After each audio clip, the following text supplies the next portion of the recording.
कहते हैं किसी शरीर की बात नहीं कर रहा हूँ मैं।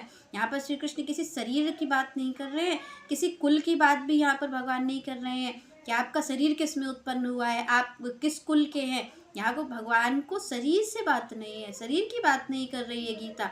गीता में भगवान स्पष्ट जीव की बात कर रहे हैं और जीव के स्वभाव की बात कर रहे हैं। यहाँ पर उस आत्म तत्व की बात हो रही है, यहाँ पर किसी शरीर की बात नहीं हो रही। और आप और हम किस तरीके से अगर किसी को नीचा दिखाते हैं, किसी को सम्मान देते हैं, ब्राह्मण कह कर के अगर हम सम्मान दे रहे हैं, तो आप देखिए कि आपके गुण से आप उसके परिचित हैं। यहाँ पर तो श्री कृष्ण ने स्पष्ट कहा कि ब्राह्मण क्षत्रिय वैश्य शूद्र गुणों से पहचाना जाएगा, गुणों के द्वारा इसको विभाजित किया जाएगा। ये शब्द किसके हैं?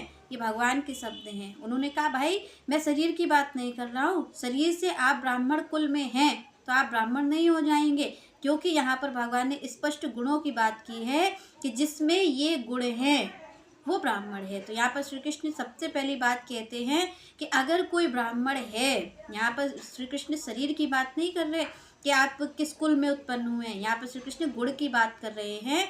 जो गुण आपको प्रकृति प्रदान करती है, जो आपको प्रकृति द्वारा प्रदत्त होते हैं, उन गुणों की बात श्री कृष्ण कर रहे हैं। यहाँ पर श्री कृष्ण कह रहे हैं कि ब्राह्मण मानने योग्य कौन है जिसमें ये गुण हैं। तो यहाँ पर श्री कृष्ण कहते हैं समः दमः तपः शौचम शांति आजर्वम एव ही ज्ञानम विज्ञानम आस्तिकम ब्रह्म कर्म स्वभावजम। यहाँ पर भगवान ने कहा सबसे पहली चीज कहते हैं भगवान शांति प्रियता, जिसको क्रोध ना आता हो, जिसका क्रोध पर नियंत्रण हो, ऐसे गुणों की बात कर रहे हैं आप। और हम देखें कि पूरी गीता में श्री कृष्ण ने किसी विशेष वस्तु की बात नहीं की, भगवान ने कहीं पर भी किसी विशेष शरीर की भी बात नहीं की।